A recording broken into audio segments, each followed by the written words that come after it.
Good afternoon, everyone. Welcome to this very special edition here. It's the Memorial Day edition of Rotor Talk Live, and it's not really going to be Rotor Talk Live. As you can see, it's titled Memorial Day, Missing Man Formation Thoughts. Hope everybody's doing well today. One of the things that I normally do, and you normally see me doing it, is going out to do a live flight today. And unfortunately, the weather was not cooperative enough to be able to do that. I want to welcome Jaybird Drone and my beautiful wife on board here this afternoon. I just wanted to share a few thoughts about that. As you know what a missing man formation is, it's a way to honor a dead military service person, whether, whatever branch of service it's in, Air Force, Marines, Navy, Army. And what I thought I'd like to do today would be to share a few things with you. Some of you who know me, but a lot of you don't. My father was a World War II veteran, and that's one of the things I'm very fiercely proud of was the service that he rendered to his country. Now, as you know, every veteran has the right to have a military funeral, and I insisted that we had a military funeral for my dad when he passed away in 2007. And every veteran is entitled to be buried at Arlington National Cemetery. Obviously, we didn't choose that, but every veteran also gets a flag courtesy of the United States government and a letter from the President of the United States. And what I'd like to do, first of all, is to display. Now, that's not a picture of my father in there, but this was the flag that was folded up and was given to my mother back in 2007. It was over my dad's coffin. It's probably, I would say without a doubt, my most prized possession. That's something that will be handed down to my kids, and I want them to hand that down to their kids and to tell them about their grandfather, great-grandfather, and the service that he rendered for the United States Navy in World War II. He was on board the USS Lexington CV-16, and it was in one of the first battles of the war. He served it was in the South Pacific. He was stationed his bunk was stationed by number 3 propeller, and he was moved. And a week later, the ship was torpedoed right where number 3 propeller was. He would have been killed. So I have absolutely no doubt the good Lord was watching over my father at that time. That's one of the things that really made a lasting and indelible impression upon me in my life and the service that he rendered for his country. Jaybird Drone, thank you. Adrian Matea, thank you. I'm doing well today, Adrian. I hope you're doing well as well. It's a very different kind of Memorial Day this year, obviously, with COVID-19. And, a lot of people are taking time out of their day to reflect. And I hope they are. It's just not one of the other things that a lot of people, have a misnomer. This is not Veterans Day. Obviously, you want to honor veterans every day. But this is a day that was set aside by President Abraham Lincoln to honor the war dead from the Civil War.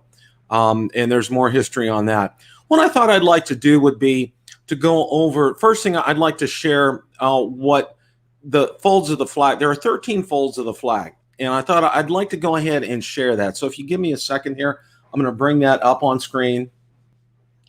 I thought a lot of people don't know this, and I just came across this just a few years ago. So I thought I would like to spend a few minutes to share you what each one of those 13 folds means. The first fold of our flag is a symbol of life. The second fold signifies our belief in eternal life. The third fold is made in honor and tribute of the veteran departing our ranks, who gave a portion of his or her life for the defense of our country to attain peace. The fourth fold exemplifies our weaker nature as citizens trusting in God. It is to him we turn for our divine guidance. The fifth fold is an acknowledgement to our country. For, in the words of Stephen Decatur, our country, in dealing with other countries, may she always be right, but it is still our country, right or wrong. The sixth fold is for where our hearts lie. It is with our heart that we pledge allegiance to the flag of the United States of America and to the republic for which it stands, one nation, under God, indivisible, with liberty and justice for all.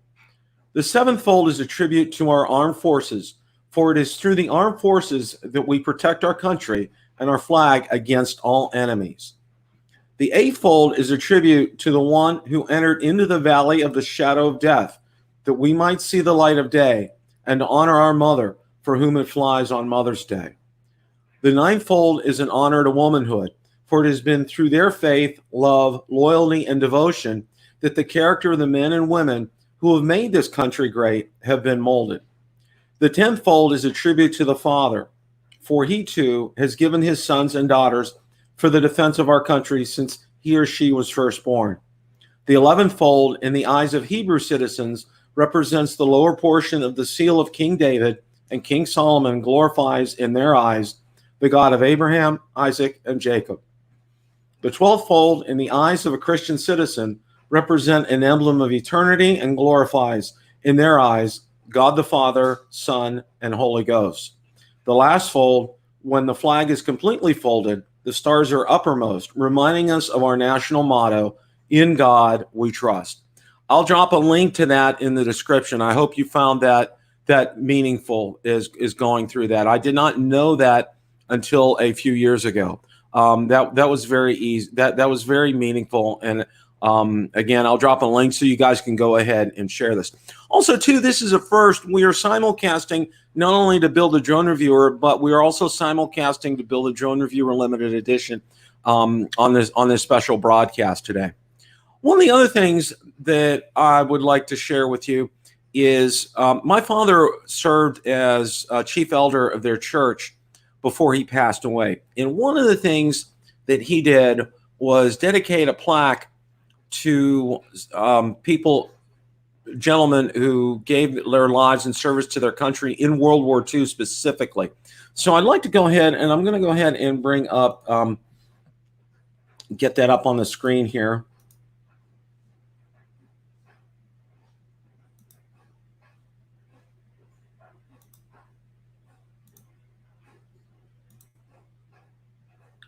Now it says, in honor of, let's go ahead and see if I can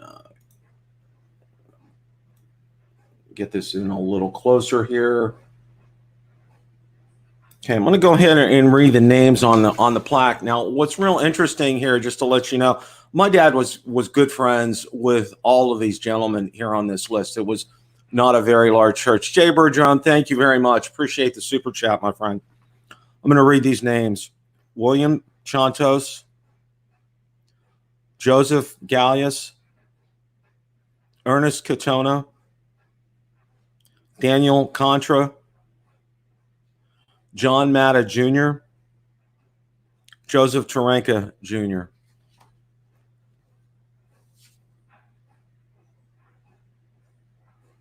Thank you for your service to your country.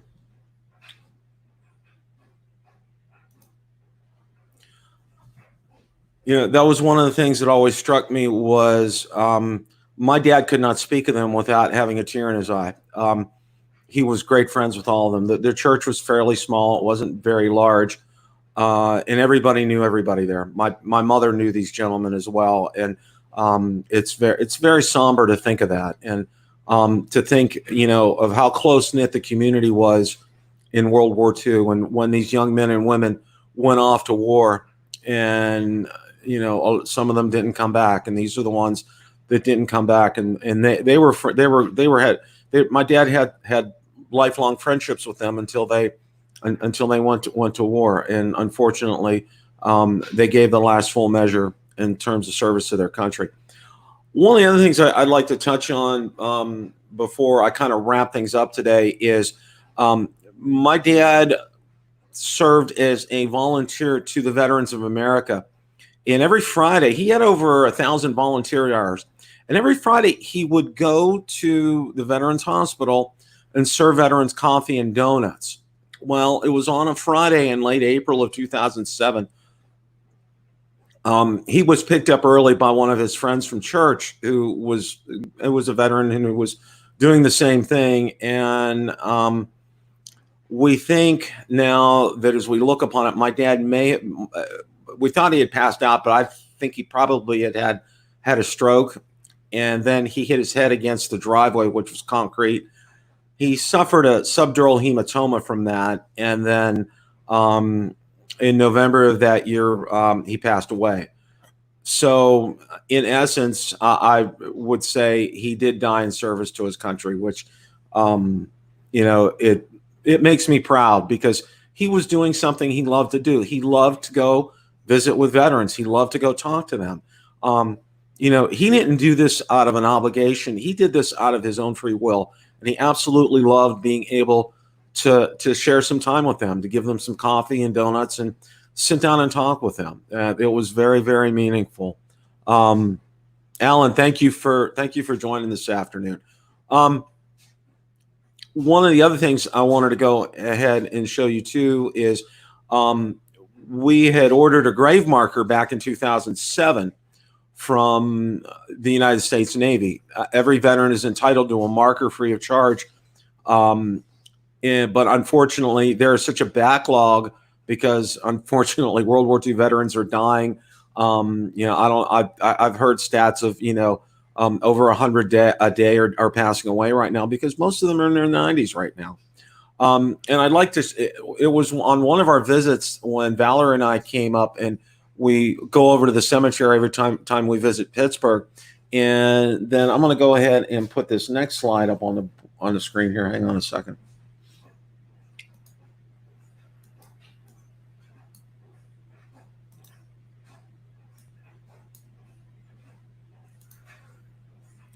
Let's go ahead and get this next slide up here. It was one of our on one of our visits to Pittsburgh that I had tears of joy when I saw this, and this was the plaque that was on Dad's gravesite. In fact, it's the family gravesite. My grandparents, his parents, were buried on the other side here, and William F. Rose Sr., Aviation Ordnance Maintenance, First Class, U.S. Navy, World War II. November 20th, 1921, November 20th, 2007. He died on his 86th birthday. And it's something I'm very, very, very proud of. I had lots of tears that day, and they were tears of joy to see that. One of the other things, my dad was cremated, and I forgot to get these pictures up, but my son and I, back in March of 2008, his ship, the USS Lexington CV-16, is a museum down in Corpus Christi, Texas. And my older son and I went and we scattered part of his ashes on the flight deck because aviation ordnance maintenance was responsible to reload the bombs, the torpedoes, and the machine gun belts on all the planes. So we had an opportunity to do that, and we were down there. It was a very quick trip, but it was very interesting, and I would love to get down there again someday. That was something that was very, very meaningful to me. Just to also focus on a few thoughts here. Just to let you know, I could not be more proud of our armed forces and the job that they do to defend our country. I'm very thankful for them. Very thankful for strong armed forces. Because they do protect our country and they do protect us. And, unfortunately, we've been dealing with an invisible enemy since the beginning of the year from China. And it's caused a lot. It's wreaked a lot of havoc, and it's wreaked a lot of death. And the only ones that are to blame for that are China. That's it, period. But one of the other things that I want to close with is Abraham Lincoln in the Gettysburg Address dedicated it to those who gave their last full measure. And all the men and women who have died in service to their country did it to their last full measure. They were doing what their country asked of them. And that's something that we should never, ever, ever take for granted. And that's why I am a strong supporter of all the armed services and all veterans. And I will definitely go out of my way to thank veterans when I see them. especially a World War II veteran. If I do see them, I will stop them. I will shake their hand. That was pre-COVID-19, and thank them for their service to their country. I remember doing this a few years ago up in Columbus when I was living there. I saw a gentleman who was at a Wendy's, and I walked up to him and his wife, and I thanked him for his service, and I talked to him for a couple of minutes about that and told him about my father. So in closing, I want to go ahead and share this last little view up here. And, you know, I want, you know, it's just for me, you know, it's, there's always a new day, but for those that have died in service to our country, and especially for their families, it's very hard. So I'm going to drop a link in the description.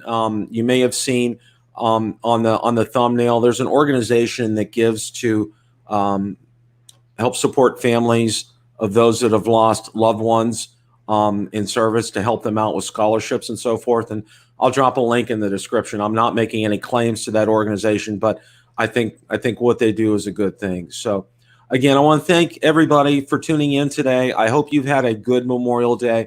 Hope you were able to spend it with some family, enjoy some good food, but also, bottom line, reflect on what the day was. The day was to honor our servicemen and women who gave their all for their country.